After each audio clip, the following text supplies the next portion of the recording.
Olá, seja bem-vindo. Hoje vamos falar sobre mais um assunto, na verdade, continuidade de um assunto que a gente já começou a falar aqui no canal, que é dificuldades alimentares.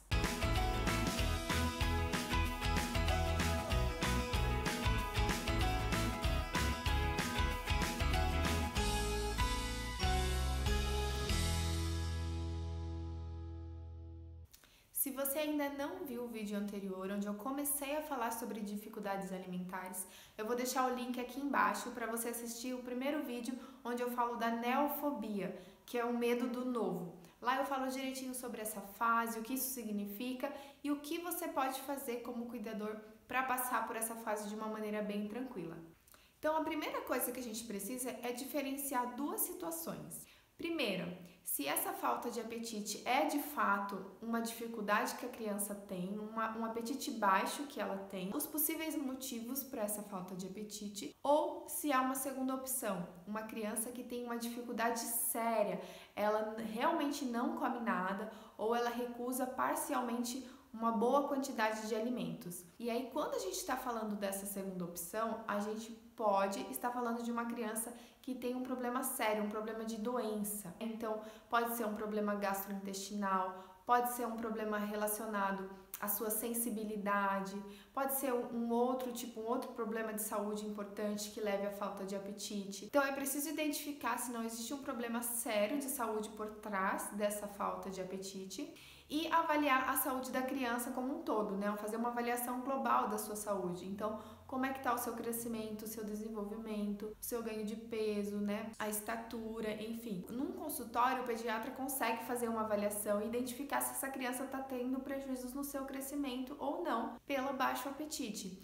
E se tiver uma doença, uma sensibilidade por trás, é preciso primeiro tratar esse problema para depois a gente vir para a área da alimentação, porque não adianta nada, né, em consultório, por exemplo, você continuar tratando e trabalhando com um nutricionista para aumentar esse apetite se ele é causado por um problema mais sério de saúde. Então, esse problema de saúde tem que ser tratado primeiro e aí depois você vir para o consultório de nutrição trabalhar a questão alimentar. Então, excluída essa segunda opção, que é uma opção mais séria de doença, a gente vai para a primeira opção, que é onde o campo da nutrição trabalha.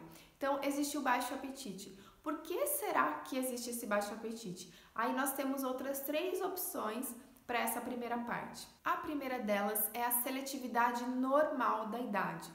Então, o que acontece por volta dos 2 anos que as coisas mudam tanto? Que é quando essa queixa começa a aparecer mais, tá? Por volta dos 2 anos. A criança nessa idade, ela tem uma diminuição importante no ritmo de crescimento e desenvolvimento. Então, do 0 ao primeiro ano e do primeiro ao segundo ano, existe um estirão muito grande, tanto de crescimento físico quanto de desenvolvimento. Ela adquire novas habilidades muito rápido, coisa que de um dia para o outro você vê a diferença na criança. Depois dos 2 anos, esse ritmo de crescimento ele diminui, ele cai. E com isso, a demanda energética também. Então, ela não precisa mais de um consumo tão grande, assim, tão rápido para crescer, como ela precisava no começo. Então, pode parecer ilógico, mas às vezes uma criança de 1 ano e meio, come mais do que uma criança de 2 anos e meio. Isso é normal e é considerado adequado para a idade, né, para a fase onde ela se encontra. Outra coisa que acontece nessa idade é o início da autonomia. Então, a criança, ela não só está com mais autonomia de motricidade, né, de locomoção, como uma autonomia pessoal. Não sei se você já ouviu falar, mas os bebês, eles acreditam no início que eles e a mãe são uma pessoa só. E aí, quando eles estão por volta dos 2 anos, é quando eles já estão entendendo que não é bem assim. Então, é a fase onde aparecem muitos nãos, mas que é uma fase completamente passageira, né? A criança começa a falar não de uma maneira para te atingir pessoalmente, né? Para te provocar, para te testar. Ela, na verdade, está testando de certa maneira, sim, mas os seus limites, as suas possibilidades. Ela está tentando entender que realmente eu sou uma pessoa, eu posso fazer escolhas.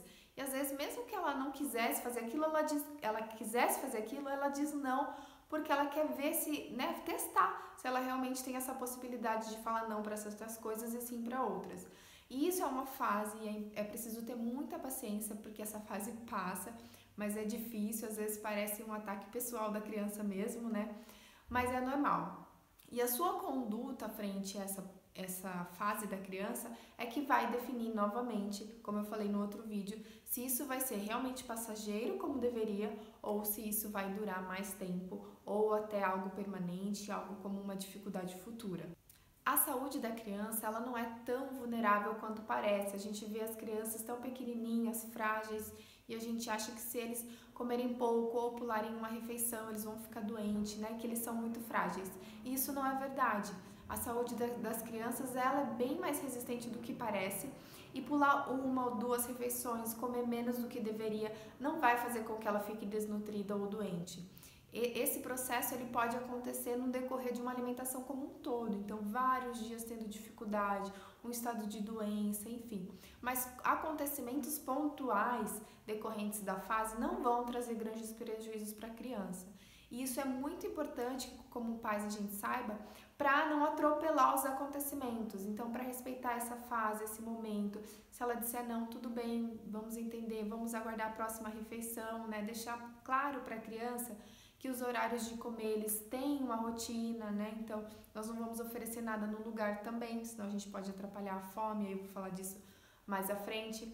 Mas respeitar e ter paciência que essa fase vai passar. Se você toma uma conduta, por um lado, que é de força, de persuasão, né? De querer entrar num combate com a criança, que precisa comer, porque se você não comer, você não vai crescer, você não vai ficar forte. A criança começa a ter uma relação ruim com esse momento da refeição e algo que deveria ser passageiro, de repente, dura muito mais do que a gente espera, né? Ou então se transforma em algo muito maior do que deveria. E se você vai para outro lado também, de achar que é só uma fase, ela não vai aceitar mesmo, então eu nem vou oferecer, ou eu vou oferecer só essas coisas que eu sei que ela come, que ela vai aceitar, isso também é ruim. Por quê? Porque quando essa fase passar, ela não está mais acostumada a ter contato com outros alimentos. Você passou aquela fase inteira daquele período de seletividade natural oferecendo as mesmas coisas.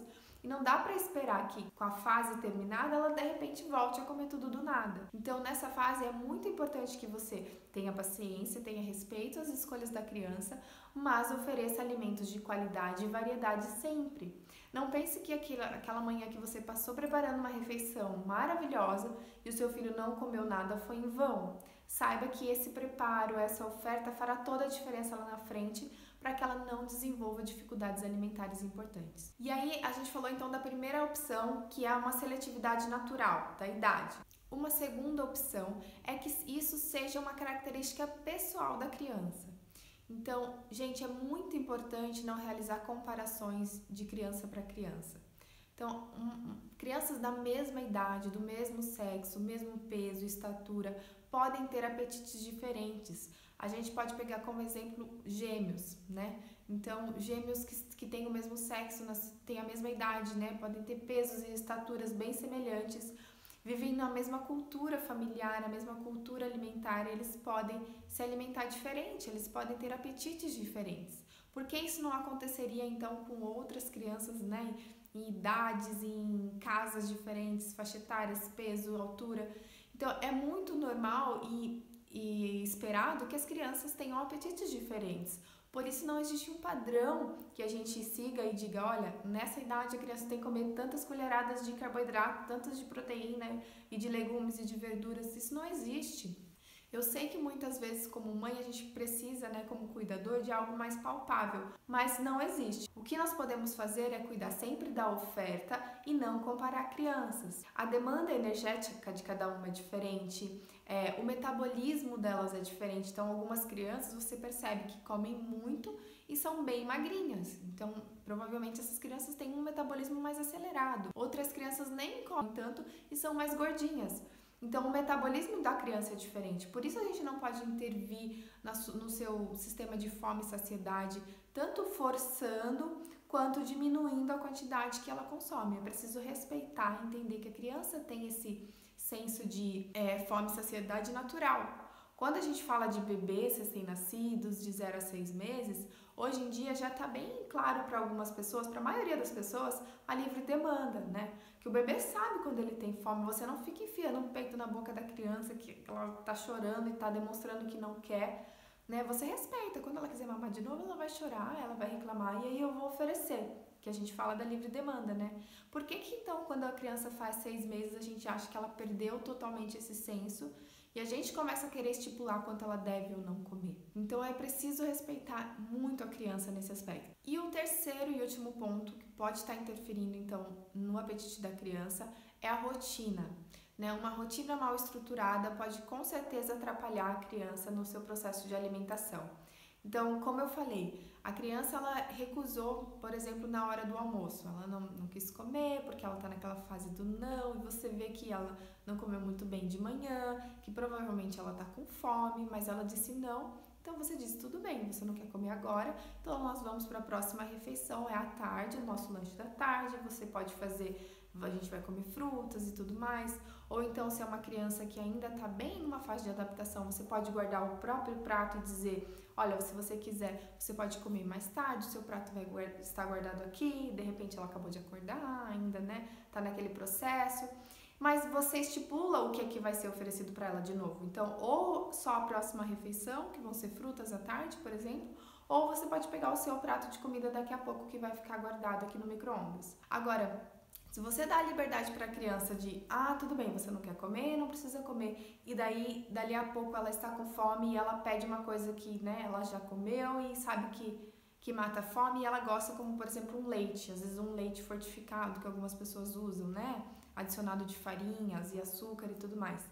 Aí a criança não quis almoçar, dali a pouco você, com medo que ela fique desnutrida, com medo da alimentação dela, né, está sendo insuficiente, você oferece esse leite, esse biscoito, ou seja lá o que for.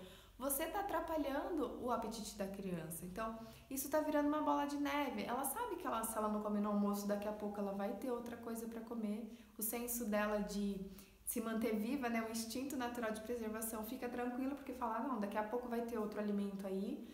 E aí ela consome esse outro alimento e na próxima refeição ela não tem fome de novo. E aí a gente está sempre falando que a criança não come, que ela não quer comer, ela só quer comer aquilo. Porque é permitido que ela só consuma aquilo, né? E ela não chega à refeição principal com fome, porque ela já veio de outros beliscos em outros momentos. Então, é muito importante dar o direito da criança à sua fome e saciedade, mas é muito importante também cuidar da rotina para que ela chegue à mesa com fome, para conseguir comer aquilo que está sendo oferecido para ela. Outras mudanças na rotina também podem atrapalhar, então, se a rotina do sono não estiver muito legal, isso reflete na alimentação.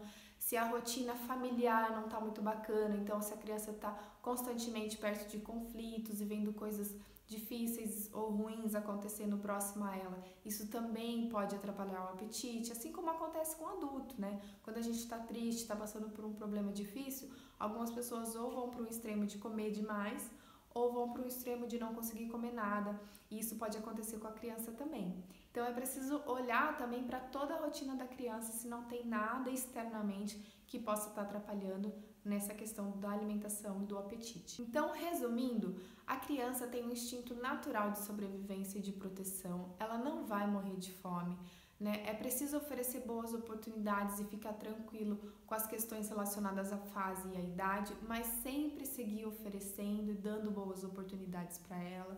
Não precisa ter medo quando ela rejeitar a comida e achar que nunca mais ela vai comer, que ela vai definhar de fome e não vai aceitar, porque quando ela tiver fome e estiver precisando, ela sim vai comer. Então, confiar, entender todos esses processos é muito importante para a gente não deixar que essas coisas que são normais da idade se tornem algo mais sério e importantes lá na frente, tá legal? Eu espero que esse vídeo mais uma vez tenha te ajudado. Se você tiver dúvidas, sugestões sobre vídeos, você pode deixar para mim tanto nos comentários desse vídeo como em qualquer uma das minhas outras redes sociais, Facebook ou Instagram, tá legal? Um beijo e até a próxima!